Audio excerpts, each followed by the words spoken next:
Hello everyone, doctor Padmanabh Bhat.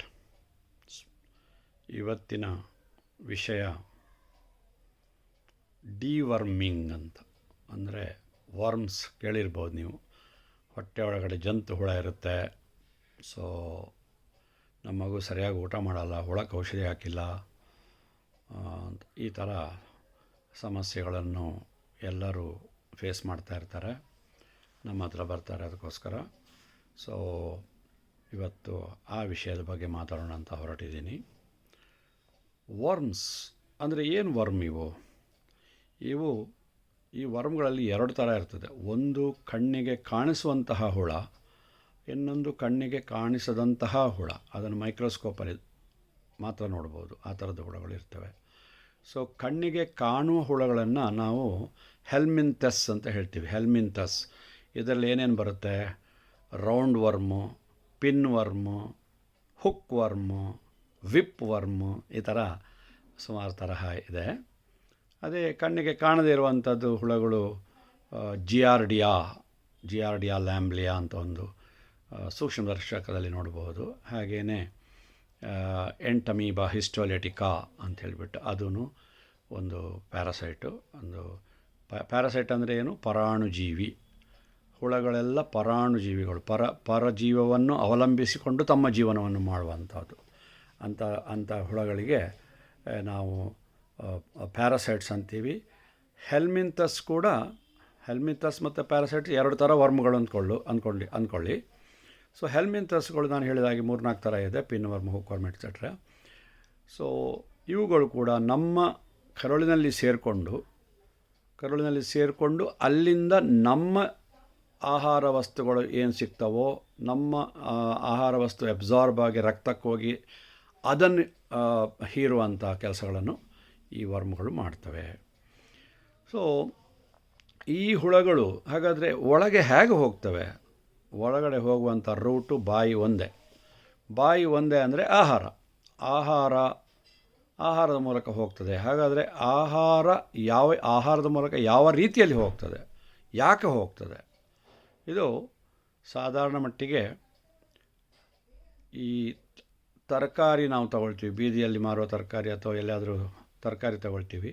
ಆ ತರಕಾರಿಯನ್ನು handle ಮಾಡುವವರು, ಅದನ್ನು ತಗೊಂಡು ಹೊಲದಿಂದ ಎತ್ಕೊಂಡು ಬಂದುಬಿಟ್ಟು ಇದು ಮಾಡಿ ಟ್ರಾನ್ಸ್ಪೋರ್ಟ್ ಮಾಡಿ ಎಲ್ಲ ಮಾರೋರು ನೀವು ನೋಡಿರ್ಬೋದು. ಒಂಥರ ಸಿಪ್ಪೆಂಗೆ ಕ್ಯಾಬೇಜು ಅದು ಇದು ಹೀಗೆ ಮಾಡಿ ಅದು ಇಡ್ತಾರೆ. ಸೊ ಆ ಆಹಾರ ಪದಾರ್ಥದಲ್ಲಿ ಅವರ ಕೈಯ ಹೈಜೀನು, ಅವರು ಕ್ಲೀನಾಗಿಲ್ಲ ಅಂತಂದರೆ, ಅವರು ಊರಲ್ಲಿ ಒಂದಷ್ಟು ಕೊಳೆ ಅಂದ ತಕ್ಷಣ ಏನಾಗ್ತದೆ, ಈಗ ಮೋಷನ್ ಮಾಡಿ ಕೈ ಸರಿಯಾಗಿ ಸೋಪಾಗಿ ತೊಳ್ಕೊಳ್ಳಲ್ಲ. ನ್ಯಾಚುರಲಿ ಅಲ್ಲಿ ಅದರದ್ದು ಮೊಟ್ಟೆ ಇರ್ಬೋದು, ಆ ಮೊಟ್ಟೆ ತರಕಾರಿಗೆ ಸೇರ್ಬೋದು. ಮಕ್ಕಳು ಬೀದಿಯಲ್ಲಿ ಆಟ ಆಡ್ತವೆ, ಗ್ರೌಂಡಲ್ಲಿ ಆಟ ಆಡ್ತವೆ. ಸೊ ಮಕ್ಕಳಿಗೆ ಕೂಡ ಆ ಮಣ್ಣು ಅದರ ಮೂಲಕ ಬರ್ಬೋದು. ಒಂದು ಕಾಲಕ್ಕೆ ಓಪನ್ ಎರಡಿಫಿಕೇಷನ್ ಇತ್ತು. ಅಂದರೆ ಓಪನ್ ಆಗಿರುವ ಹೊಲದಲ್ಲಿ ಅಥವಾ ಗುಡ್ಡದಲ್ಲಿ ಕಕ್ಕಸ್ ಮಾಡ್ತಾಯಿದ್ದ ಟೈಮ್ನಲ್ಲಿ ಅದು ಬಹಳ ಸರ್ವೇ ಸಾಮಾನ್ಯವಾಗಿತ್ತು. ಇವಾಗ ಜನಗಳಿಗೆ ಅದರ ಬಗ್ಗೆ, ಆರೋಗ್ಯದ ಬಗ್ಗೆ ಸ್ವಲ್ಪ ಅರಿವಾಗಿ ಜನಗಳು ಏನು ಮಾಡ್ತಾರೆ ಅಂತಂದರೆ, ತಮ್ಮ ಕೈಗಳನ್ನು ತಾವು ತರಕಾರಿಗಳನ್ನು ತೊಳೆದು ಬಿಟ್ಟು ಯೂಸ್ ಮಾಡ್ತಾರೆ. ಹಾಗೆ ತರಕಾರಿ, ಹಣ್ಣುಗಳು ಯಾವುದೇ ಆಗಿರ್ಬೋದು. ಸೊ ಕ್ಲೀನ್ಲಿನೆಸ್ ಅನ್ನೋದು ಭಾಳ ಇಂಪಾರ್ಟೆಂಟು. ಅಂದರೆ ನಮ್ಮ ಕೈ ಬೆರಳ ಸಂದಿಗಳು ಕ್ಲೀನಾಗಿರಬೇಕು. ಊಟ ಮಾಡೋಕ್ಕೆ ಮುಂಚೆ ಮಕ್ಕಳಿಗೆ ಸೋಪ್ ಹಾಕಿ ಕೈ ತೊಳೆಯುವಂಥ ಅಭ್ಯಾಸ ಮಾಡಿ. ಸೋಪ್ ಚೆನ್ನಾಗಿ ಮಾಡಿ ಸ್ಕ್ರಬ್ ಮಾಡಬೇಕು. ಸ್ಕ್ರಬ್ ಅಂದರೆ ಬರೀ ಹೀಗೀಗಲ್ಲ, ಸ್ಕ್ರಬ್ ಅಂದರೆ ಹೀಗೆ ಮಾಡೋದು.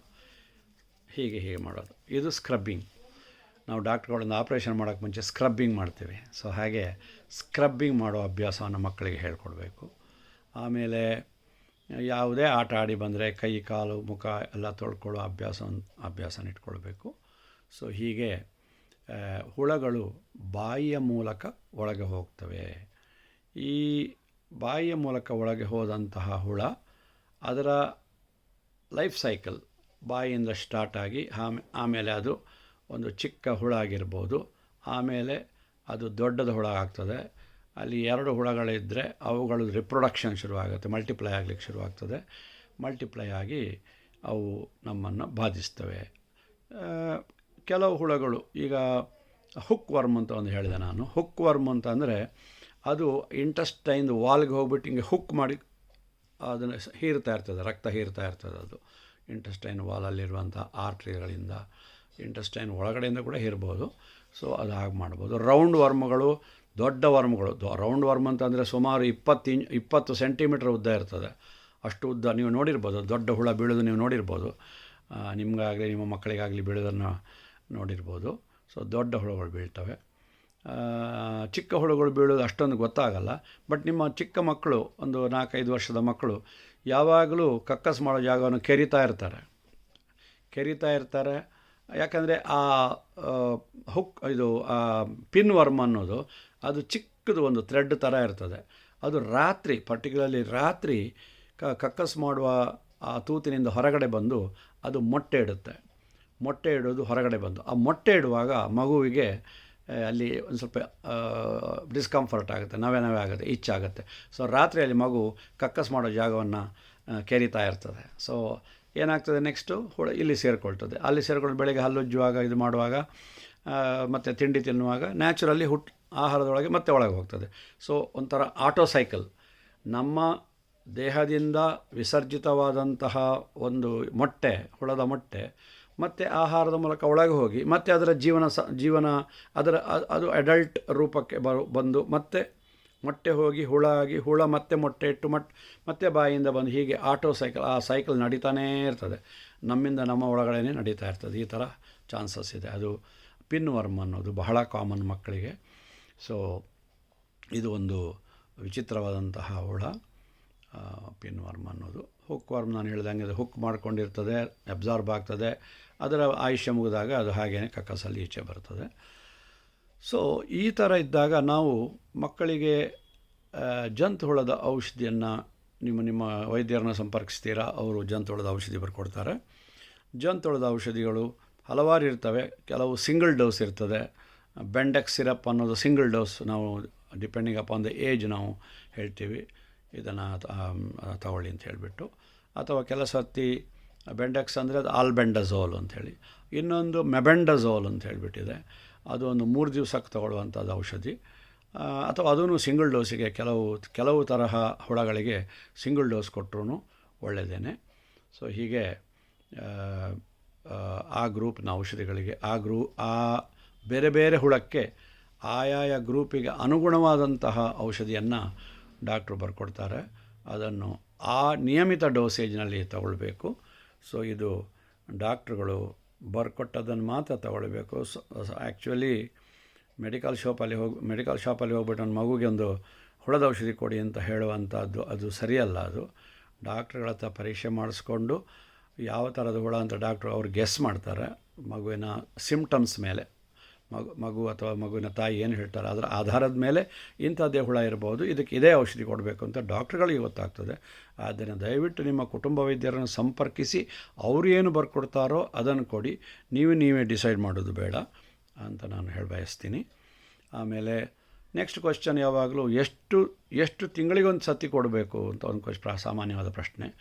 6 ತಿಂಗಳಿಗೊಮ್ಮೆ ಖಂಡಿತ ಕೊಡಬೇಕು, ಎಲ್ಲ ಮಕ್ಕಳಿಗೂ ಕೊಡಬೇಕು. ನೀವು ಇನ್ನೊಂದು ಪ್ರಶ್ನೆ ಬರ್ತದೆ, ಅದು ಮಕ್ಕಳಿಗೆ ಮಾತ್ರ ದೊಡ್ಡವರಿಗೂ ಅಂತ. ದೊಡ್ಡವರು ಕೂಡ ಸಾಮಾನ್ಯವಾಗಿ ದೊಡ್ಡವರಿಗೆ ಕೂಡ ಹುಳ ಇರ್ತದೆ, ದೊಡ್ಡವರಿಗೆ ಕೂಡ ಆ ಜಾಗದಲ್ಲಿ ಕೆರೀತದೆ. ದೊಡ್ಡವರು ಕೂಡ ಸರಿಯಾಗಿ ಹೈಜೀನ್ ಫಾಲೋ ಮಾಡಲ್ಲ. ಏನು ಮಕ್ಕಳಿಗೆ ಮಾತ್ರ ಸೀಮಿತ ಅಲ್ಲ ಇದು ಬೋತ್ ಚಿಲ್ಡ್ರನ್ ಆ್ಯಂಡ್ ಅಡಲ್ಟ್ಸ್ ಇಬ್ಬರಿಗೂ ಹುಳದ ಬಾಧೆ ಸಾಮಾನ್ಯ. ಅದರಿಂದ ಡೋಸೇಜಲ್ಲಿ ವ್ಯತ್ಯಾಸ ಇರ್ತದೆ. ಡಾಕ್ಟರ್ ಹತ್ರ ಹೋದಾಗ ಹೇಳಿದಾಗ ಅವರು ಅದಕ್ಕೆ ಸರಿಯಾಗಿ ಅವರವರ ವಯಸ್ಸಿಗೆ ಸರಿಯಾಗಿ ಡೋಸೇಜ್ ಫಿಕ್ಸ್ ಮಾಡ್ತಾರೆ. ಆದ್ದರಿಂದ ನಾನು ಹೇಳಿದ್ದು ಬರೀ ಮೆಡಿಕಲ್ ಶಾಪಿಗೆ ಹೋಗಿದ್ದು ಕೇಳಬೇಡಿ ಅಂತ. ಇನ್ಫ್ಯಾಕ್ಟ್ ರೂಲ್ಸ್ ಏನಿದೆ ಅಂತಂದರೆ ಡಾಕ್ಟ್ರ್ ಪ್ರಿಸ್ಕ್ರಿಪ್ಷನ್ ಇಲ್ಲದೆ ವರ್ಮ್ಸದ ಔಷಧಿ ಕೊಡಬಾರ್ದು ಅಂತ ಇದೆ. ಬಟ್ ಯಾರು ಫಾಲೋ ಮಾಡ್ತಾರೆ? ಇಂಡಿಯಾದಲ್ಲಿ ಎಲ್ಲವೂ ಓವರ್ ದ ಕೌಂಟರ್ ಸಿಗುತ್ತೆ. ಆ್ಯಂಟಿಬಯೋಟಿಕ್ಸು ನಾವು ಹೇಳ್ತೀವಿ 5 ದಿವಸ ತೊಗೊಳ್ಳಿ ಅಂತೇಳಿ. ಆದರೆ ನಾನು 5 ದಿವಸಕ್ಕೆ 10 ಮಾತ್ರೆ ಬರ್ಕೊಟ್ರು ಕೂಡ ಮೆಡಿಕಲ್ ಶಾಪಿಗೆ ಹೋಗ್ಬಿಟ್ಟು ಎಷ್ಟಾಗುತ್ತೆ ಅಂತ ಕೇಳ್ತಾರೆ. 3 ದಿವಸ ಕೊಡಯ್ಯ, 2 ದಿವಸ ಕೊಡಯ್ಯ, 2 ಹೊತ್ತಿಗೆ ಕೊಡಯ್ಯ ಅನ್ನೋರು ಇದ್ದಾರೆ. ಸೊ ಇದು ಸಾಮಾನ್ಯವಾಗಿ ನಾವು ನೋಡುವಂಥದ್ದು. ನ್ಯಾಚುರಲಿ ಕಾಯಿಲೆ ವಾಸಿ ಆಗಲ್ಲ, ನಿಮಗೂ ಕಾಯಿಲೆ ವಾಸಿ ಆಗಲ್ಲ, ಡಾಕ್ಟ್ರಿಗೂ ಒಳ್ಳೆಯ ಹೆಸರು ಬರಲ್ಲ. ಸೊ ಈ ತರಹದ ಅನುಭವಗಳು ಸಾಕಷ್ಟಾಗಿವೆ ನನ್ನ ಸರ್ವೀಸ್ನಲ್ಲಿ.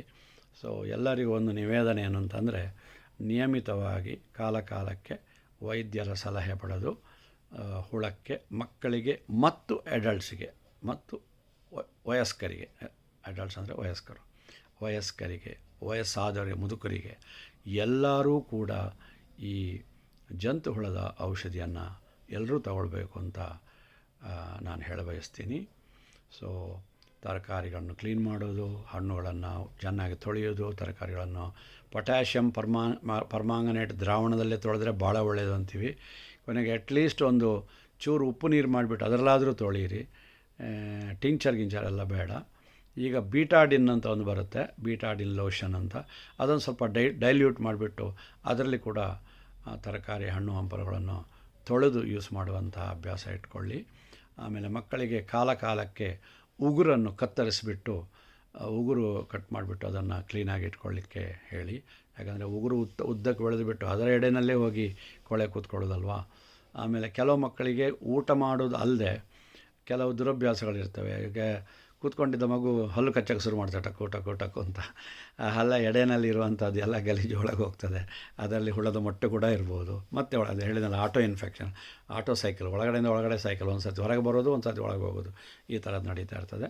ಸೊ ಆದ್ದರಿಂದ ಮಕ್ಕಳಿಗೆ basic knowledge of hygiene, cleanliness ಅನ್ನೋದನ್ನು ಮಕ್ಕಳಿಗೆ 2-3 ವರ್ಷದಿಂದಲೇ ಚಿಕ್ಕ ವಯಸ್ಸಿನಲ್ಲಿರುವಾಗಲೇ ಹೇಳ್ಕೊಡಿ.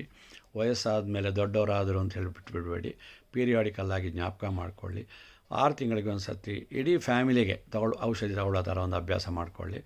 ನಾವು ಡಿಸೆಂಬರಲ್ಲಿ ಒಂದು ಸರ್ತಿ ತೊಗೊಂಡಿದ್ದೀವಿ, ನೆಕ್ಸ್ಟ್ ಜೂನಲ್ಲಿ ತೊಗೊಳ್ತೀವಿ. ಈ ಥರ ಫಿಕ್ಸ್ ಇಟ್ಕೊಂಡ್ರೆ ಅಡಲ್ಟ್ಸಿಗೆ ಎಷ್ಟು ಮಾತ್ರೆ ಬೇಕು, ಮಕ್ಕಳಿಗೆ ಎಷ್ಟು ಸಿರಪ್ ಬೇಕು ಅನ್ನೋದನ್ನು ಜ್ಞಾಪಕ ಇಟ್ಕೊಳ್ಬೋದು. ಡಾಕ್ಟರ್ ಹತ್ರ ಹೋಗಿ ಬರೆಸ್ಕೊಂಡು ಮೆಡಿಕಲ್ ಶಾಪಲ್ಲಿ ತೊಗೊಂಡು ರೆಗ್ಯುಲರಾಗಿ ತಗೊಳ್ಳುವಂತಹ ಅಭ್ಯಾಸ ಮಾಡಿ ಅಂತ ಹೇಳಿ ನನ್ನ ಇವತ್ತಿನ ಒಂದು ಇದು ಭಾಳ ದಿವಸದಿಂದ ಅಂದ್ಕೊಳ್ತೀನಿ, ಮತ್ತು ಲಾಸ್ಟ್ ಮಿನಿಟಿಗೆ ಮರೀತೀನಿ. ಸೊ ಶುಕ್ರವಾರ ಒಂದು ಮಾಡಿದ್ದೆ ಈ ಸರ್ತಿ, ಇಯರ್ ಡಿಸ್ಚಾರ್ಜ್ ಅಂತ. ಮತ್ತು ಇವತ್ತು ನನಗೆ ನನ್ನ ಪೇಷಂಟ್ಗಳಿಗೆ ಹೇಳ್ತಾ ಇರ್ತೀನಿ, ಅದು ಭಾನುವಾರ ಆದ ತಕ್ಷಣ ನನಗೆ ಟಂಗ್ ಇಚ್ಚಾಗ್ಲಿಕ್ಕೆ ಶುರುವಾಗುತ್ತೆ, ಏನಾದರೂ ಒಂದು ವಿಷಯ ಮಾತಾಡಬೇಕು ಅಂತ. ಇವತ್ತು ಈ ವಿಷಯದ ಬಗ್ಗೆ ಮಾತಾಡೋಣ ಅಂತ ಅನಿಸ್ತು, ಮಾತಾಡಿದ್ದೀನಿ. ನನ್ನ ಅನುಭವ ಮತ್ತು ನನ್ನ ಜ್ಞಾನವನ್ನು ನಿಮ್ಮಲ್ಲಿ ಹಂಚಿಕೊಂಡಿದ್ದೇನೆ. ಇದನ್ನು ದಯವಿಟ್ಟು ಕೇಳಿ ಫಾಲೋ ಮಾಡಿ. ಇನ್ನೊಂದು ಬಹಳ ಮುಖ್ಯ, ಈ ಹಾಸ್ಟೆಲ್ಗಳಲ್ಲಿ, ಆರ್ಫನೇಜ್ಗಳಲ್ಲಿ ಇದು ಹುಳದ ತೊಂದರೆ ಬಹಳ ಜಾಸ್ತಿ ಇರುತ್ತೆ. ಯಾಕಂದರೆ ಅಲ್ಲಿ ಹೈಜೀನ್ ಮೇಂಟೈನ್ ಮಾಡೋದಿಲ್ಲ. ಎಷ್ಟೇ ಮಾಡೋಕ್ಕೆ ಪ್ರಯತ್ನ ಮಾಡಿದ್ರೂ ಅದು ಆಗೋದಿಲ್ಲ, ಕಷ್ಟ ಸಾಧ್ಯವಾಗ್ತದೆ. ಆದ್ದರಿಂದ ಸಾಮೂಹಿಕವಾಗಿ ಮಕ್ಕಳಿಗೆ ಅಲ್ಲಿ 6 ತಿಂಗಳಿಗೊಮ್ಮೆ ವರ್ಮ್ಸಿಗೆ ಔಷಧಿ ಕೊಡುವಂಥ ಏರ್ಪಾಡು ಮಾಡೋದು ಒಳ್ಳೆಯದು ಅಂತ ಹೇಳಿ ನನ್ನ ಇವತ್ತಿನ ಮಾತನ್ನು ಮುಗಿಸ್ತೀನಿ. ಜೈ ಹಿಂದ್.